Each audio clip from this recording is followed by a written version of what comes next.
पश्चिम बंगाल के नतीजे आने के बाद ममता बनर्जी ने बड़ा ऐलान कर दिया, जिसके बाद पश्चिम बंगाल से लेकर के दिल्ली के राजनीतिक गलियारों तक हलचल मच गई है। और वहीं दूसरी तरफ भारतीय जनता पार्टी को बड़ी मीटिंग बुलानी पड़ी है दोस्तों, अमित शाह जी के नेतृत्व में। जी हां दोस्तों, ममता बनर्जी ने ऐलान कर दिया है कि वो अपने पद से इस्तीफा नहीं देंगी, न वो लोक भवन जाएंगी और न ही अपने पद से इस्तीफा देंगी। और इस्तीफा देने का सवाल ही नहीं उठता, क्योंकि नैतिकता के आधार पर वो चुनाव जीती हैं। 100 से भी ज्यादा सीटों पर घपला किया गया है, 100 से भी ज्यादा सीटों पर हराया गया है। मैं हारी नहीं हूं बल्कि हराया गया, इस तरीके के वादे, इस तरीके के जो है दावे ममता बनर्जी लगातार करती हुई नजर आ रही हैं।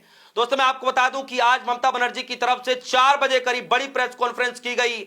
जब ममता बनर्जी बोलना शुरू करती उस वक्त पत्रकारों ने सवाल पूछा कि क्या अपने पद से इस्तीफा देंगी।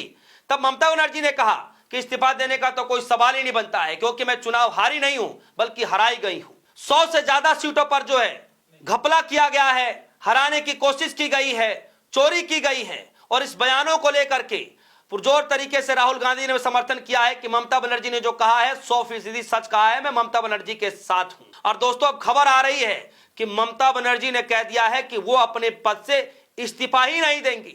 और आगे की क्या कार्रवाई होगी, किस तरीके से रणनीति बनाई जाएगी, वो पार्टी के सदस्यों के साथ बैठ करके निर्णय लेगी। उसके बाद आगे पता चलेगा कि क्या कुछ होगा। लेकिन इस बीच दोस्तों सवाल ये उठ रहा है कि क्या ममता बनर्जी के पास वो पावर है कि चुनाव हारने के बावजूद भी ममता बनर्जी सीएम पद से इस्तीफा नहीं दे सकती हैं?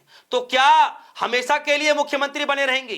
क्या भारतीय जनता पार्टी जीत के बावजूद भी अपनी सरकार नहीं बना पाएगी? बहुत सारे ऐसे सवाल उठ रहे हैं दोस्तों। मैं आपको इस खबर में बताऊंगा कि ममता बनर्जी के पास क्या पावर बचा है, कितने दिनों तक वो मुख्यमंत्री रह सकती हैं, कैसे उनका पद छीना जा सकता है, सब कुछ मैं आपको इस खबर में बताऊंगा। और क्या ममता बनर्जी हमेशा के लिए मुख्यमंत्री रह सकती है, यह भी मैं बताऊंगा। खैर जरा इस खबर को देखिए दोस्तों, न्यूज 24 की खबर है और खबर में लिखा है बंगाल जीत के बाद बीजेपी की पावर प्लानिंग, दिल्ली में अमित शाह संग अहम बैठक। यानी कि मैं आपको बता दूं कि एक तरफ भारतीय जनता पार्टी बड़ी बैठक करने में लगी हुई है, वहीं दूसरी तरफ ममता बनर्जी ने खेला कर दिया है कि वो अपने पद से इस्तीफा ही नहीं देंगी, रिजाइन ही नहीं देंगी।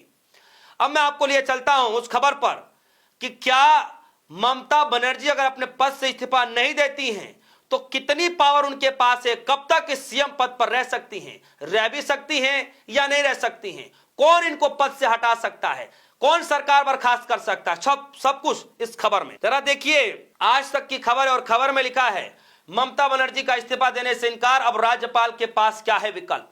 दोस्तों जैसे ही राज्य सरकार के अंदर जब भी कोई चेंजेस की बातचीत की जाती है, जैसे मुख्यमंत्री लेवल की कोई बातचीत होती है, तो राज्यपाल के हाथ में अपने आप जो है वो सारा पावर चला जाता है। आप सभी को पता है कि किसी मुख्यमंत्री को इस्तीफा देना होता है, राज्यपाल के पास ही वो पावर होता है। बहुत सारी चीजें ऐसी होती हैं जो राज्यपाल के पास पावर होता है। बताया जा रहा है खबर में कि मुख्यमंत्री ममता बनर्जी ने कहा है कि वो इस्तीफा नहीं देंगी। इसको लेकर के कहा यह जा रहा है कि संवैधानिक संकट को नया जन्म दिया जा सकता है बंगाल के अंदर में। हालांकि सरकार गठन पर इसका असर नहीं पड़ेगा। कहा जा रहा है कि वरिष्ठ वकील ने कहा है कि वह इस्तीफा देने से मना करती हैं तो संवैधानिक के तहत राज्यपाल के पास उनकी सरकार को बर्खास्त करने का पावर होता है, क्योंकि चुनाव आयोग ने जरूरी अधिसूचना और जनादेश जारी कर दिया है।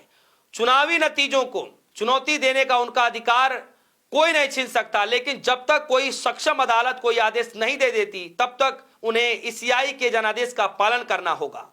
उन्होंने कहा कि विधानसभा का 5 साल का कार्यकाल खत्म होने के बाद राज्यपाल विधानसभा को भंग कर सकते हैं। बंगाल की मौजूदा विधानसभा का कार्यकाल 7 मई सन 2026 को खत्म हो रहा है। RN रवि इस वक्त बंगाल के राज्यपाल हैं। यानी कहना यह है कि अगर ममता बनर्जी अपने पद से नहीं भी हटती हैं, नहीं भी इस्तीफा देती हैं, तो ये प्रदेश के राज्यपाल के पास वो पावर है कि जैसे ही ये कार्यकाल समाप्त होगा, चूंकि 7 मई को खत्म हो रहा है, तो ऑटोमेटिक राज्यपाल जो है उस पूरे कमेटी को, उस सरकार को ही भंग कर सकते हैं। जिसके बाद जब सरकार भंग होती है, कमेटी भंग होती है, तो फिर मुख्यमंत्री को नया चुनना होता है। यानी कि मुख्यमंत्री ऑटोमेटिक अपने पद से हट जाएंगी। लेकिन देखना यह दिलचस्प होगा, क्योंकि ममता बनर्जी अपने राजनीतिक जो है सूझबूझ के लिए बड़ी जानी जाती हैं, तेज तरार के लिए जानी जाती हैं। ममता बनर्जी अगर इस बात को कह रही हैं कि अपने पद से इस्तीफा नहीं देंगी, नहीं वो जो है लोक भवन में जाएंगी, तो फिर उनके पीछे के कहने का मकसद क्या है, ममता बनर्जी की नई स्ट्रेटजी क्या है, ये जो है लोगों को जो है समझने पर, सोचने पर मजबूर करना होना पड़ रहा है कि आखिर ममता बनर्जी इतनी सूझबूझ की राजनीति करती है, इतना लंबा उनका करियर जो है राजनीति में रहा है, लंबा जो है अनुभव है, लेकिन इसके बावजूद भी जब वो बयान दे रही हैं, इसका मतलब जरूर है कि ममता बनर्जी को कुछ और भी चीजें पता है जो शायद कम लोगों को पता है। तो क्या सच में ऐसा है कि ममता बनर्जी ना चाहते हुए भी अपने पद से इस्तीफा नहीं दे सकती हैं? क्या सच में ऐसा है कि ममता बनर्जी अगर चाह दे कि वो अपने पद से इस्तीफा नहीं दे सकती हो तो मतलब नहीं दे सकती हैं? आखिर ममता बनर्जी ने ऐसे शब्दों का उच्चारण क्यों किया, क्यों कह रही है कि अपने पद से इस्तीफा नहीं देंगी? दोस्तों, ये आपको समझना पड़ेगा। पश्चिम बंगाल की राजनीति को लेकर के लगातार पूरे देश भर में चर्चा की जा रही है, चाहे वोटिंग से पहले, चाहे वोटिंग के बाद, रिजल्ट आने के बाद। आप देखिए कि ममता बनर्जी ने एक बार फिर से ऐसा बयान दे दिया है जिसको लेकर पश्चिम बंगाल से लेकर दिल्ली तक हलचल मच गई है कि क्या वाकई ममता बनर्जी कुछ नया खेल करने जा रही है। आपको क्या लगता है दोस्तों, आने वाले समय में क्या कुछ होगा? वीडियो कमेंट सेक्शन में जाइएगा, अपनी राय रखिएगा और ये बताना जरूर मत भूलिएगा कि क्या सच में ममता बनर्जी हकीकत में ऐसा कर देंगे क्या? फिर इस बयान के पीछे के मायने क्या है, आपको क्या लगता है? अपनी राय रखिएगा। दीजिए इजाजत, देखते रहिए डिस्को न्यूज़। धन्यवाद।